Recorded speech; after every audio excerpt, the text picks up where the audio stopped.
Pour fabriquer un chocolat de qualité, tout commence par la sélection des fèves de cacao. Au Chuca, à Chamonix, elles proviennent de petits producteurs de Tanzanie ou encore du Venezuela. Des sacs de 60 kg à trier à la main pour éliminer certaines fèves. Des fèves éclatées ou trop petites.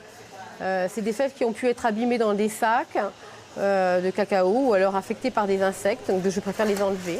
Et 3% de fèves défectueuses peuvent complètement altérer le goût de notre chocolat et de ce que l'on veut en faire.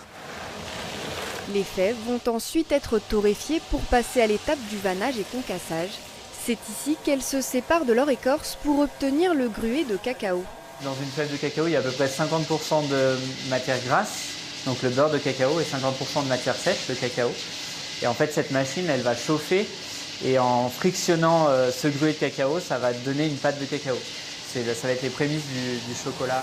Dans ce mélangeur, la pâte de cacao est brassée pendant 3 jours. Le temps de développer tous les arômes.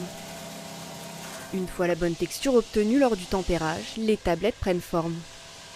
Ça va permettre à la tablette de briller, casser et fondre en bouche facilement. Et on n'aura pas une tablette blanchie. Donc l'idée, c'est que la tablette va se conserver dans le temps. Des tablettes de 80 grammes vendues 7,50 €. Et certaines ont permis à la chocolaterie Chuca de décrocher des médailles au Salon du chocolat à Paris et dans des concours internationaux. Prenez bien notre Tanzanie avec cette acidité de fruits rouges.